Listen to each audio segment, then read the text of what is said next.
Bismillahirrahmanirrahim. Assalamualaikum warahmatullahi wabarakatuh. Waalaikumsalam wabarakatuh. Innal hamdalillah nahmaduhu wa nasta'inuhu wa nastaghfiruh. Wa na'udzu billahi min shururi anfusina wa min sayyiati a'malina. May yahdihillahu fala mudilla lahu wa may yudlilhu fala hadiya lahu. Asyhadu an la ilaha illallah wahdahu la syarika lahu wa asyhadu anna Muhammadan abduhu wa rasuluhu la nabiyya wa la rasulahu ba'da. Usikum anasi bitaqwallah azza wa jalla wa fazal taqwa mu'minun. Kaifa yaqulu Allah ta'ala ya ayyuhalladzina amanu taqullaha haqqa tuqatih wa la tamutunna illa wa antum muslimun. Wa qala ya ayyuhalladzina amanu taqullaha wa qulu qawlan sadida yuslih lakum a'malakum wa yaghfir lakum dhunubakum wa may yuti'illaha wa rasulahu faqad faza fawzan 'azima. Qala Rasul sallallahu alaihi wasallam, kita ilaha hiduma kunta fa'abili sayyada hasanata tampuha wa khaliqin nas bi khuluqin hasanin. Qala talabul ilmi fariidatun 'ala kulli muslimin. Masuk muslimin, Bapak Ibu hadirin jamaah majelis ilmu Masjid An-Nur rahimani wa rahimakumullah. Alhamdulillah, tentunya tidak bosan-bosannya kita untuk selalu memuji dan bersyukur kehadirat Allah atas limpahan nikmat, taufik serta hidayahnya, sehingga di kesempatan malam hari ini Allah mudahkan kita untuk hadir di salah satu rumah dari rumah Allah.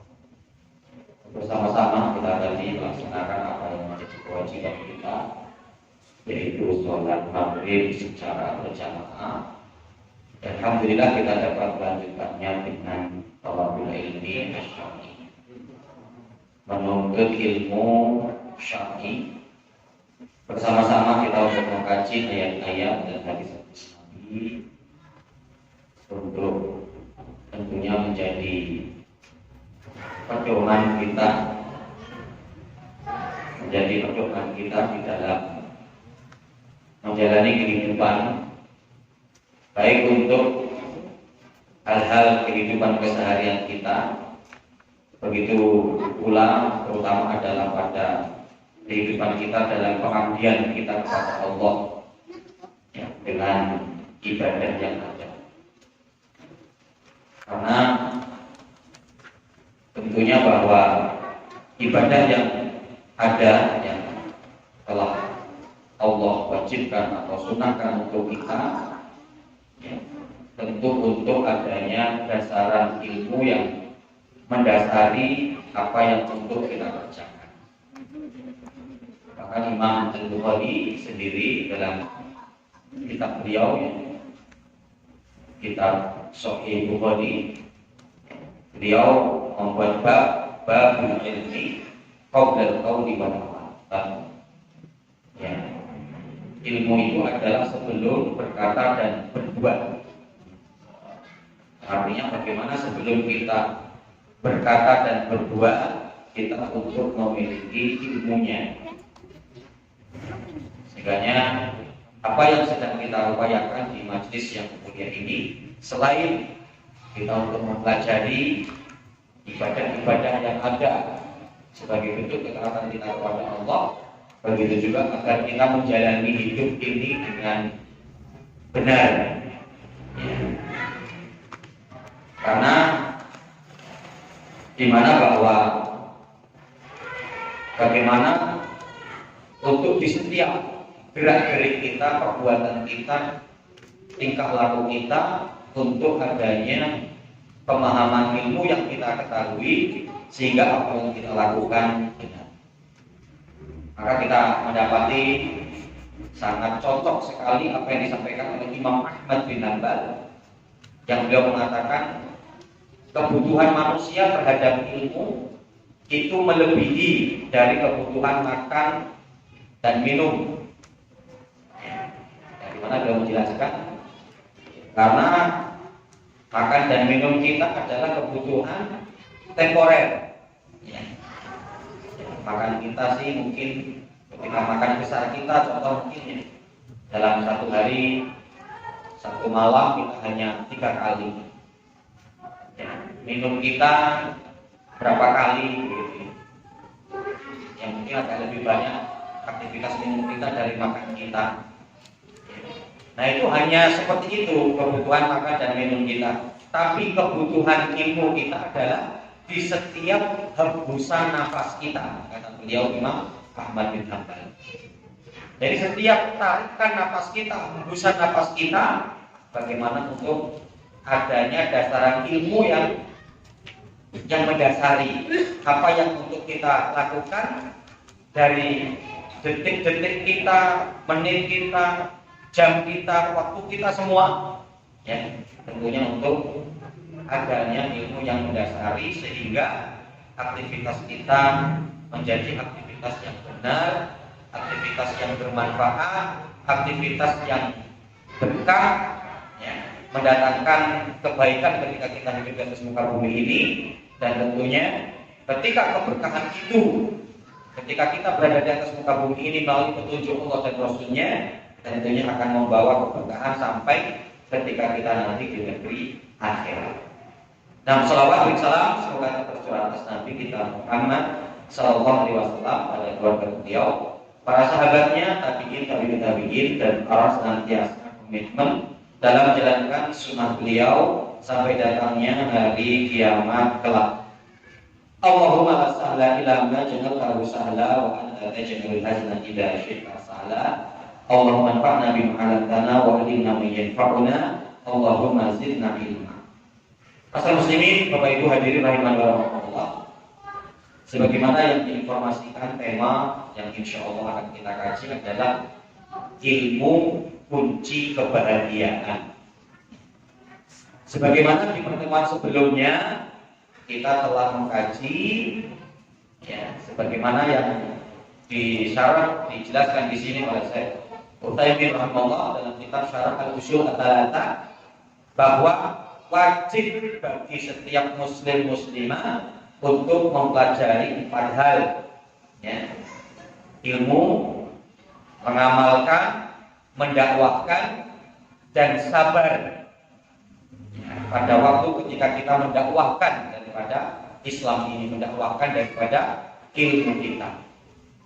Nah, di mana kita mendapati bahwa dari 4 tadi, ilmu, mengamalkan, ya, kemudian bersabar, ya, mendakwahkan dan bersabar ketika kita mendakwahkan Islam ini, ya, ini kemarin kita baru mengkaji 4 hal ini secara global.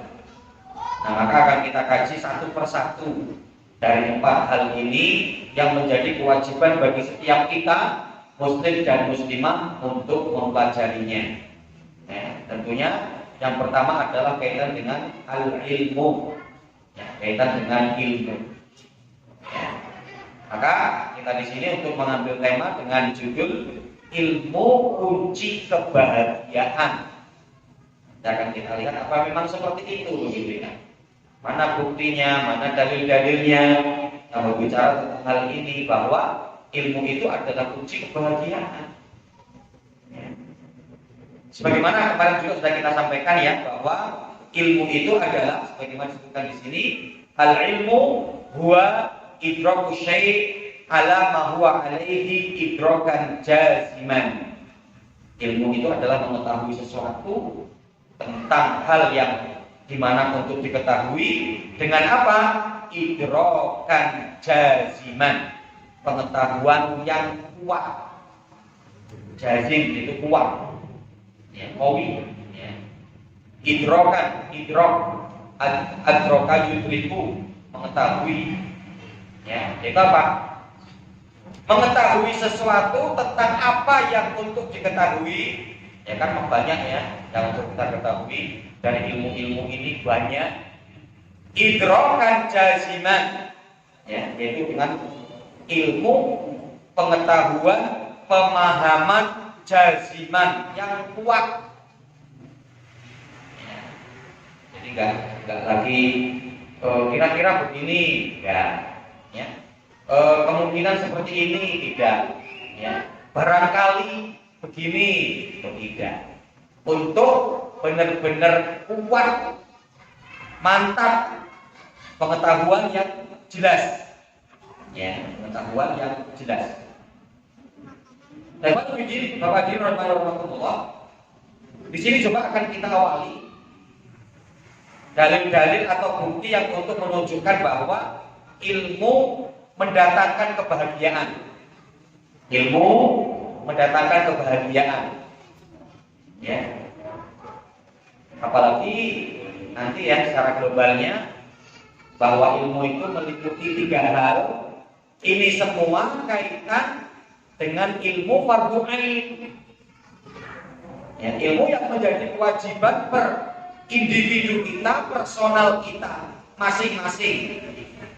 Ya, ilmu mengenal Allah, ma'rifatullah.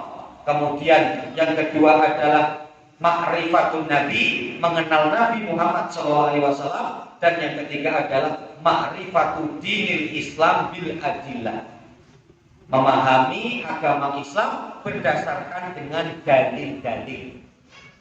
Nah, ini kaitan dengan ilmu fardhu ain yang menjadi kewajiban individu kita, ain. Ya, person kita, setiap kita wajib, ya, untuk mengetahui terkait dengan ilmu ini. Nah, termasuk nanti penjelasan Imam Ibnu Qudamah, ya, ketika beliau menjelaskan apa yang selalu kita minta di dalam doa kita, ya, dalam riwayat Imam Muslim kan, dari Ummu Salamah, di mana Nabi SAW kata ibunda Ummu Salamah, ya, Nabi SAW jika setelah selesai dari sholat subuh salam, maka beliau selalu membaca doa ini, Allahumma inni as'aluka ilman nafi'an wa rizqan thayyiban wa amalan mutaqabbalan. Oh, ini semua perkara penting ini, ya, yang kalau kita menjaga doa ini sungguh dahsyat. Allahumma inni as'aluka ilman nafi'an, ya Allah, aku meminta kepadamu ilmu yang bermanfaat, wa rizqan thayyiban, rizki yang baik, ya, wa amalan mutaqabbalan, amal yang diterima. Nah, di antaranya apa? Yang dimintakan pertama oleh Rasul itu adalah ilman nafi'an. Apa ilmu yang bermanfaat itu? Dijelaskan oleh Imam Ibnu Qudamah dalam kitabnya Minhajul Qasidin. Beliau mengatakan, ya Pak, ilmu muamalatil abdi li rabbih. Ilmu yang bermanfaat yang dimaksudkan pada hadis itu yang merupakan doa Rasul, yang untuk agar kita minta kepada Allah ilman nafi'an, ilmu yang bermanfaat. Imam Ibnu Qudamah mengatakan apa? Ilmu muamalatil abdi li rabbih. Ilmu yang dapat mengantarkan hamba untuk berinteraksi baik dengan Allah. Nah, itu terkait dengan ilmu tentang masalah apa? Ya, yang ilmu tentang masalah akidah, ilmu tentang masalah tauhid, ilmu tentang masalah ibadah. Ya, karena apa? Agar kita mengenal Allah dan nanti kita bisa tahu apa yang harus kita lakukan kepada Allah dari ibadah-ibadah yang ada, dari ketaatan yang ada. Ya, nah nanti dari pembagian ilmu, ya, yaitu apa? Mengenal Allah, mengenal Rasulullah, mengenal dinul Islam. Maka apa? 3 perkara ini adalah ilmu fardhu ain. Ilmu yang hukumnya wajib per individu kita harus ngerti tentang masalah ini. Dan termasuk kan seperti di awal-awal majelis kita, ya, terkait dengan untuk persiapan menjawab pertanyaan para malaikat kubur. Ya, yang karena nanti akan ditanyakan adalah man rabbuka, ya, man nabiyuka wa ma dinuka. Nah, ini ternyata ada nanti pada hal ini pembagian ilmu yang disebutkan di sini. Ya. Nah, kita akan melihat dalil bukti yang untuk menunjukkan bahwa ilmu mendatangkan kebahagiaan untuk kita. Ada banyak dalil, tapi di sini akan saya sebutkan beberapa saja juga ya. Yang pertama dalam surat Ar-Ra'd ayat yang ke-28. Ya. Surat Ar-Ra'd ayat yang ke-28. Jelas ketika Allah mengatakan hala bi dzikrillahi tatma'innul qulub. Ketahuilah sesungguhnya dengan zikir kepada Allah maka menjadikan hati kita menjadi tenang. Zikir itu kan artinya apa? Mengingat Allah. Berarti apa? Hamba melakukan ibadah kepada Allah. Hamba itu akan melakukan ibadah kepada Allah dengan ilmunya. Ya, semakin baik ilmunya, semakin benar ilmunya, maka akan semakin benar ibadahnya kepada Allah. Ya, karena di dalam surat Fatir ya, kalau tidak salah dari ayat 28 juga Allah mengatakan innama yakhshallaha min ibadihi al-ulama. Sesungguhnya dari hamba-hamba Allah yang paling takut kepada Allah, siapa mereka? Al-ulama, para ulama. Rasul mengatakan apa? Inilah aksyakum lillah wa atqakum lahu. Sesungguhnya wahai para sahabatku, dari kalian yang paling takut kepada Allah itu ya aku, kata Rasulullah. Yang paling bertakwa di antara kalian itu ya aku, kata Rasulullah. Dan kita lihat aplikasi apa? Bentuk takutnya Rasul kepada Allah.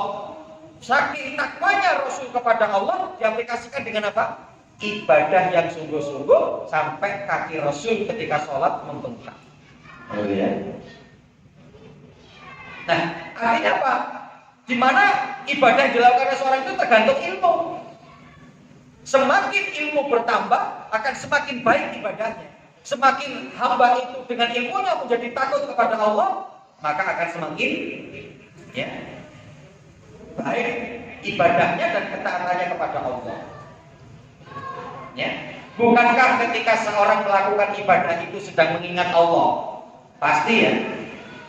Zikir sedang mengingat Allah, bermajelis ilmu sedang mengingat Allah, sholat sedang mengingat Allah, doa sedang mengingat Allah, bersedekah sedang mengingat Allah. Yang apa menjadi janji Allah? Ala bidzikrillahi tatma'innul qulub. Menjadikan tenangnya hati. Ya. Menjadikan tenangnya hati. Dan lawannya kan? Yang ketika kita tidak beribadah kepada Allah, tidak melakukan ketaatan kepada Allah, menjadikan gersangnya hati. Apalagi pada ibadah-ibadah yang sudah lazim untuk kita lakukan, kemudian kita tidak melakukan, nggak enak. Bahkan kadang ya kita mendapati ya seolah-olah kok kayak nggak nyaman ketika kita sedang safar. Itu kan termasuk ada keringanan boleh untuk tidak sholat Jumat. Ya kan gitu ya. Tapi kadang kalau kita nggak sholat Jumat kok kayaknya nggak enak gitu ya. Ya kita kalau pas hari Jumat lagi perjalanan, lihat orang-orang apa mau pergi ke masjid, lah kita masih tetap nyopir gitu kan. Yang ketika nanti setengah jam berikutnya atau 45 menit kita melihat orang-orang keluar dari sholat ya Jumat, kita merasa ya Allah kok saya kayak mana ini? Tidak apa-apa, wong namanya kita musafir, gitu kan? Tapi kan enggak, adanya kadang ketidaktenangan.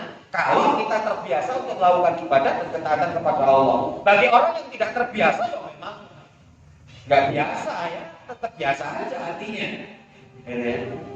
Nah ini, ya jadi di mana bahwa dalam surat Ar-Ra'd ayat yang ke-28 Allah mengatakan seperti itu. Ala bidzikrillahi tatma'innul qulub. Ya.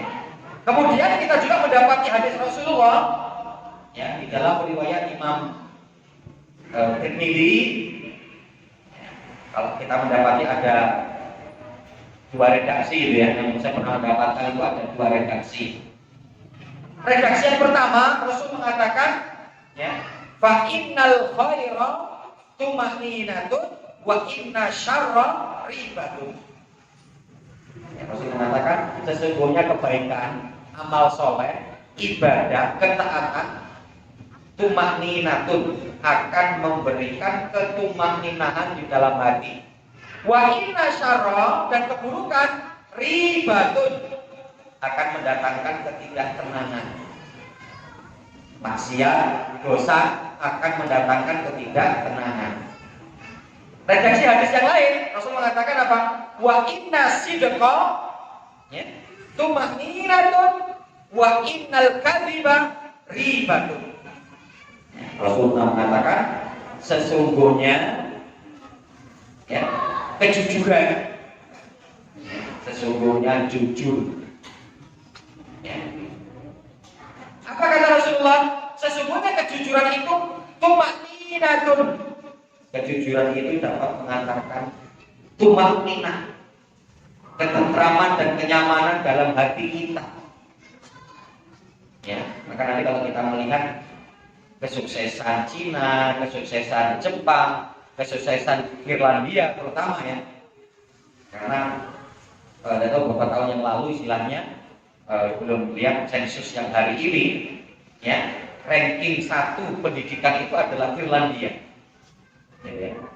Jadi ya termasuk itu ya Irlandia, kemudian Cina, Jepang, ya, yang termasuk dari pendidikan ranking 1 pendidikan itu adalah mereka-mereka. Setelah dikaji apa yang menjadikan mereka menjadi ranking 1 itu, yang mereka memunculkan, menyebutkan dengan istilah pendidikan karakter. Ya. Jadi pendidikan karakter itu sebenarnya apa? Pendidikan akhlak, pendidikan adab untuk kita di Islam. Ya ini sudah milik kita. Memang pendidikan kita harusnya begitu. Ya tapi kita nggak perlu lah untuk membahasakan itu pendidikan karakter. Itu bahasa mereka sana lah mungkin begitu.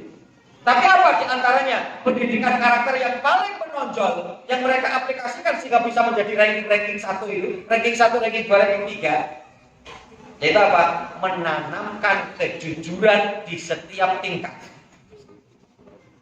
Loh, jujur itu milik kita loh. Jujur itu milik Islam. Ini jelas dalil-dalil begitu banyak. Bahkan Rasulullah kan sifatnya juga apa? As-sidqu, ya. Amanah. Ya. Rasul itu sifatnya itu yang diakui oleh bangsa Arab itu adalah jujur, amanah. Rasulullah itu. Ya. Nah, jadi apa? Di setiap level tingkat untuk ditanamkan pendidikan karakter, yang dimaksudkan adalah untuk jujur. Nah, kalau padahal apa? Menjadi ranking 1 ketika ini dijunjung tinggi, padahal baru 1 dari adab-adab Islam, kan? Adab Islam kan banyak, ya. Ada jujur, menepati janji, kemudian apa namanya? Ya banyak lah, ya. Amanah, ya, ikhlas, sabar, itu kan istilahnya, ya. Nah ini baru cuma 1 saja. Sehingga apa? Santri atau murid untuk jujur, orang tua jujur, guru jujur, para pemerintah jujur, sampai kemudian atas jujur. Selesai perkara. Ya. Jujur, pokoknya dijunjung itu as-sidqu, jujur. Nah, maka Rasul mengatakan begitu. As-sidqu tumakninatun, kejujuran itu akan mendatangkan ketenangan dalam hati. Wal kadhibu ribatun, dan lawannya dusta itu hanya akan mengantarkan apa? Ketidaknyamanan. Ya, ini hari ini yang telah hilang dalam proses pendidikan Islam atau pendidikan kita hari ini adalah hilangnya kejujuran. Ya. Maka nanti apa? Kalau mau kita kaji, yang pertama artinya adalah sidqu Allah, jujur kepada Allah. Ya, asyidqu ma'an nafsi, jujur dengan diri sendiri. Asyidqu ma'al Islam, jujur terhadap Islam. Ya, asyidqu ma'al ghair, kemudian kita nanti jujur dengan orang lain. Ya. Nah, hari ini kadang tanpa sadar orang tua ngajari anaknya nggak jujur. Ketika orang tuanya telepon berdering, ya, anaknya yang suruh ngangkat. Bapaknya ya. Pak ini gitu kan. Wah itu tahu mau nagih utang. ada. Ayo, ngajari anaknya bohong. Ya kan? Ya udah anaknya ikut-ikut aja. Ya kan? Bapak lagi pergi Pak D, nggak ada. Ada perlu apa nanti tak sampaikan. Padahal bapaknya di situ. Gitu kan? Jadi ngajarin, nggak jujur. Dan kewajibannya nanti suami yang nggak jujur dengan istri yang nggak jujur dengan suami, anak yang nggak jujur dengan orang tua, macam-macam. Inilah yang menjadi kerusakan. Ya. Nah, maka di mana Pak? Ya, berarti apa tadi? As-sidqu itu adalah ya kejujuran ilmu. Ya. Yang ketika kita mengamalkan maka akan menimbulkan apa? Ketentraman dalam hati kita. Ya, kita juga mendapati firman Allah ya. Dalam surat An-Nahl ayat 97 yang untuk menunjukkan bahwa di mana ya ilmu itu akan mengantarkan kebahagiaan. Allah mengatakan, "Man 'amila shalihan min dzakarin aw untha wa huwa mu'minun falanuhyiyannahu hayatan thayyibah wa lanajziyannahu ajrahu bi ahsani ma kanu ya'malun." Man 'amila shalihan, barang siapa yang mau beramal soleh, min dzakarin aw untha, baik laki-laki maupun perempuan, wa huwa mu'minun, dengan syarat dia mukmin, beriman, falanuhyiyannahu hayatan thayyibah, betul-betul akan aku berikan untuknya kehidupan yang baik. Hayatan thayyibah, kehidupan yang senang, kehidupan yang bahagia. Ya, untuk siapa? Man amila sholihan min dzakarin aw untha wa huwa mu'min. Seorang yang mukmin dan mau beramal soleh, mau melakukan ketaatan, ibadah kepada Allah, akan diberikan apa? Hayatan thayyibah, kehidupan yang baik, kehidupan yang bahagia. Ya, nah jelas. Di mana Pak? Proses tingkatannya kan gitu ya. Iman, amal. Nah itu berarti sudah pada taraf apa? Seorang mendapatkan petunjuk bahkan sampai hidayatul taufik. Karena apa? Sampai pada taraf untuk beramal. Ya, sampai pada taraf beramal. Kita mendapati ya surat Muhammad ayat yang ke-17. Allah menyebutkan tangga seseorang untuk mendapatkan hidayah taufik. Jadi apa?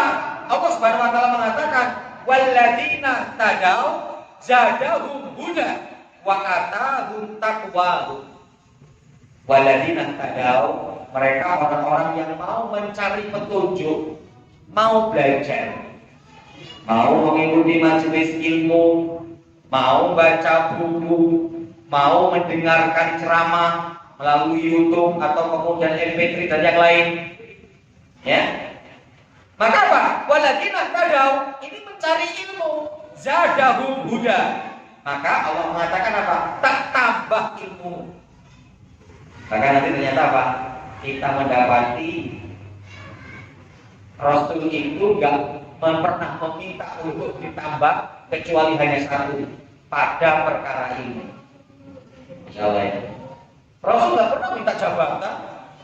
Ya, Rasul nggak pernah kemudian minta harta ditambah hartanya, nggak pernah. Wa qul rabbi zidni ilma. Ya Allah, wahai Rabbku, tambahkanlah kepadaku ilmu. Nah itu yang diminta oleh Rasulullah. Ya. Nah, jadi apa? Setelah kemudian mencari ilmu dan ditambah ilmu, apa kata Allah tingkat berikutnya? Wa atahum taqwahum. Akan kami hadirkan kepada kalian ketakwaan. Seorang tidak mungkin dikatakan bertakwa kecuali apa? Berkumpul pada dirinya ilmu dan amal. Gak mungkin itu orang bertakwa alim, ilmunya dalam, ilmunya banyak, ilmunya luas, tapi rajin gak untuk ibadah? Enggak, ya gak bisa dikatakan orang bertakwa. Orang bertakwa itu kalau terkumpul dua hal, ilmu dan amal. Nah prosesnya tadi, walladzina tadau zadahum huda wa atahum taqwa. Surat Muhammad ayat 17. Ya. Nah, karena apa? Kita akan mendapati lawannya. Tadi ini falanuhiyannahum hayatan thayyibah ya. Seorang dengan ilmu dapatkan iman, dengan iman ya dia kemudian beramal, beribadah, maka falanuhiyannahum hayatan thayyibah. Kita mendapati lawannya juga. Surat Toha ayat yang ke-124. Allah mengatakan apa? Waman a'rada an dzikri fa inna lahu ma'isyata dhanka. Sesungguhnya barang siapa yang berpaling dariku, kata Allah, jadi gak mau ibadah, gak mau taat, ya, gak mau amal soleh, apa kata Allah?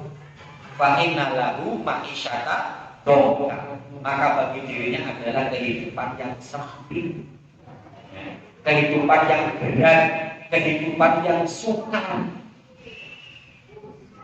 kehidupan yang payah, ya. Masya Allah.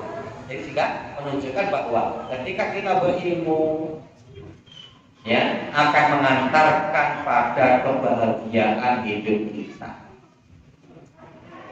Ya, apalagi di sini yang disebutkan adalah ilmu terkait dengan ilmu fardhu ain.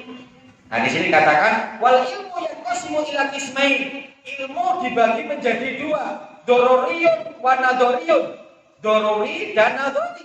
Fadorori ma yakunu idrakul ma'lum fihi dororiyan bihaitsu yaqdiru ilaihi min ghairi nadrin wala istidlalin kal ilmi bi anna nar haram matalan. Ya, jadi ilmu di sini ada dua. Ada ilmu doruri dan ada ilmu nadori. Ya, di mana Pak ilmu doruri itu adalah ilmu yang kita tidak perlu untuk mendalaminya. Karena apa? Kita sudah paham, ngerti dan maklum terkait dengan hal itu. Terkait seperti contoh bahwa api itu panas. Ya, kita nggak perlu mendalami, nggak perlu mengkaji, ya. Jadi nggak usah habis-habisin waktu gitu kan. Ya, kadang kita ya ini kok apa namanya marmernya bagus banget ya. Cara buatnya kayak mana? Enggak perlu, itu bukan bagian kita. Gitu ya. Ini kok apa ya catnya kok hijau? Coba catnya merah aja, lebih bagus. Ini ngabisin waktu. Gitu kan? Nah, contoh di sini adalah seperti ketika tentang api panas, tentang air dingin, sudah. Itu nggak perlu pendalaman artinya seperti itu, nggak perlu menghabiskan waktu, nggak perlu menghabiskan uang untuk mengkaji itu. Nah, adapun yang kedua adalah ilmu nadori, mayahtaju ila nadrin wa istidlalin kal ilmi biwujubi niyafil umur. Ya, itu apa? Ilmu yang membutuhkan pendalaman, pengkajian, namanya ilmu nadori. Ya, seperti apa? Ilmu akan kewajiban niat di dalam wudu. Ya, jadi kalau kita mau wudu itu perlu niat. Ya, niatnya itu bagaimana? Ya, contoh ketika kita di dalam sholat itu kita untuk adanya niat. Ya, kemudian niat itu ada di beberapa kondisi. Para ulama nanti mengatakan begitu kan? Ada sebelum takbir, pada waktu takbir, setelah takbir. Ini kajian para ulama. Yang nanti apa?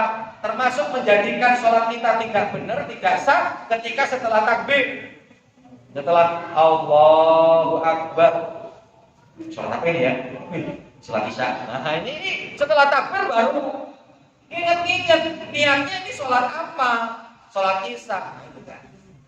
Yang minimalnya pada waktu ketika takbir itu disertai dengan niat. Allahu Akbar, sambil mengingat ini sedang mau sholat Isya.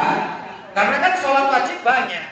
Ada sholat isya, sholat maghrib, sholat subuh, sholat zuhur. Sholat apa? Gitu kan? Nah, yang paling afdolnya ya dilakukan sebelum takbir.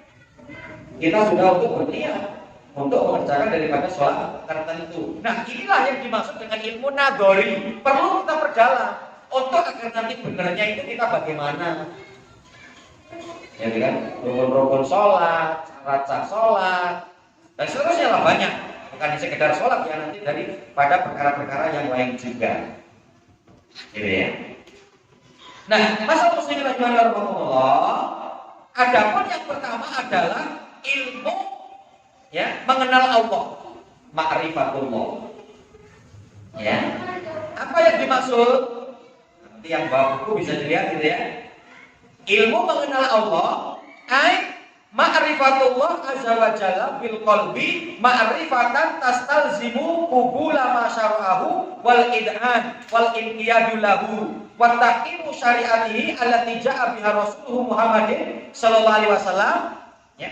Wa yata'arraful abdu ya ala rabbih ya ala rabbih bin nadri fil ayati asyariyah fi kitabillah azza wa jalla wa sunnati rasulih sallallahu alaihi wasallam wa nadru fil ayati al kauniyah hiya allati hiya al makhluqat.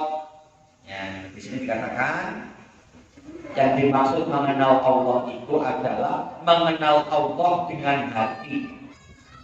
Hati, iman, keyakinan, kepercayaan akan adanya Allah.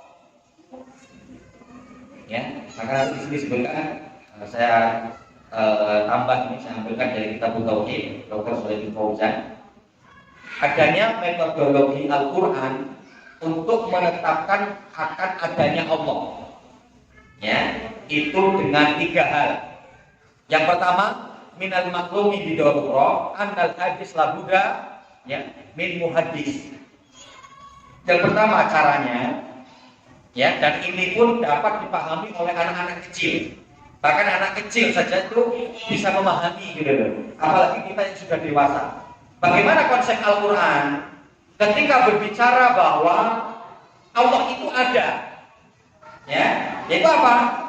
Minal maklum bidorura anal hadis labuda lahu min muhaddis. Ya, jadi ketika terjadinya sesuatu pasti ada yang menjadikan sesuatu itu. Ya, maka nanti dicontohkan itu apa? Ini pun diterima juga di kalangan anak-anak.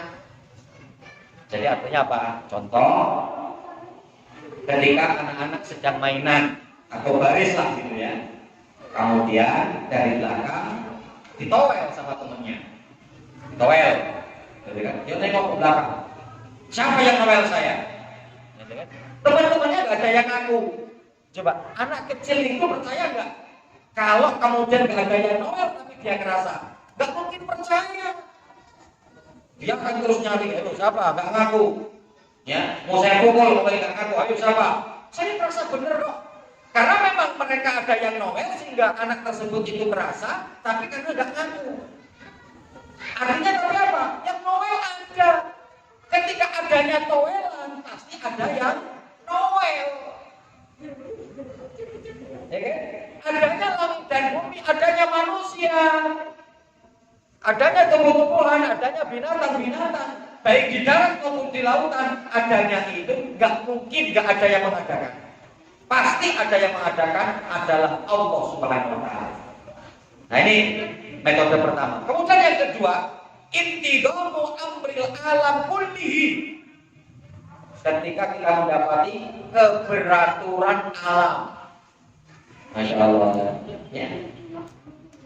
Pada kapan waktunya matahari yang untuk muncul, nanti matahari tenggelam, ganti bulan yang muncul, bintang-bintang pada muncul ya. Kemudian adanya angin, awan yang berhembus ya. Kemudian bumi berputar, yang kemudian dikelilingi oleh planet-planet. Planet-planet berjalan di peredarannya gitu kan. Coba itu. Ini siapa yang ngatur? Pasti ada yang ngatur. Sehingga apa? Berjalan dengan tertib. Cobalah nggak tertib dikit ya, saling seruduk. Wah, Masya Allah, bumi ini ketika sudah ya, kemudian mungkin senggolan dengan matahari, senggolan dengan planet-planet yang lain, Masya Allah. Nah, ini untuk menunjukkan bahwa di mana alam ini berjalan dengan begitu indahnya, keteraturannya, untuk menunjukkan bahwa adanya yang mengaturnya, yaitu tentunya adalah Allah Subhanahu wa taala. Kemudian yang ketiga, taskhirul makhluqat li ada'i wadha'ifiha. Itu apa? Makhluk itu dengan tunduknya menjalankan tugasnya masing-masing, yang tanpa terjadi perselisihan dan keributan. Ya, kalau tugasnya manusia yang terus berkembang semakin banyak, binatang-binatang juga begitu, ya, disesuaikan dengan kondisinya. Ya, ketika binatang dengan badan yang besar, ya kakinya juga besar seperti gajah. Ya, tepat sekali gitu ya. Bagaimana ketika Allah yang membuat ular sebesarnya seperti apa, ya kepalanya ya nggak jauh dari badannya, gitu kan? Coba kalau apa namanya istilahnya, ya, alam semesta ini, makhluk-makhluk yang ada ini kemudian tidak tunduk, ya, wah ini akan saling memberikan satu keburukan, artinya begitu ya, akan saling memberikan satu keburukan. Ya. Yes, sir. Ini Rasulullah.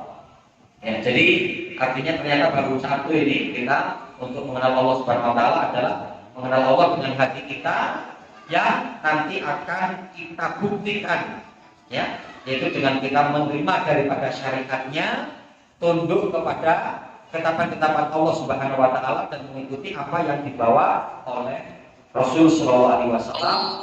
Baik kita mengimani Allah dengan ciptaan-ciptaan yang ada, begitu juga adalah, ya, yaitu mengimani Allah dengan Al-Qur'an, ya. Ya, kalamullah yang Allah turunkan kepada kita, yang kemudian untuk menjadi, ya, panduan, panutan bagi kita bagaimana kita untuk melaksanakan daripada ibadah-ibadah yang ada kepada Allah. Nah, jadi kita akan buktikan bahwa kita yakin kalau Allah itu ada, Allah sebagai pencipta kita, ilah kita, dengan kita menerima syariat Allah, menerima ketetapan-ketetapan Allah, hukum yang telah Allah buat untuk kita dari ibadah-ibadah yang sudah maklum, yang kita pahami dan untuk kita kerjakan, tidak ada lain, semua itu kita lakukan hanya karena Allah. Pengabdian kita karena kita sadar sebagai Abdullah, sebagai hamba Allah, dan Allah sebagai Rob kita, sebagai ilah kita. Ini mungkin yang bisa kita kaji, ya, baru di poin pertama, bagian ilmu, bahwa ilmu akan mengantarkan kepada kebahagiaan hidup kita. Dan yang pertama, ilmu yang wajib untuk kita pelajari adalah ilmu mengenal Allah. Wallahu ta'ala a'lam. Hada assalamualaikum warahmatullahi wabarakatuh. Subhanallah bihamdika, asyhadu an la ilaha illa anta, astaghfiruka wa atubu ilaik. Wabillahi taufiq wal hidayah. Wassalamualaikum warahmatullahi wabarakatuh.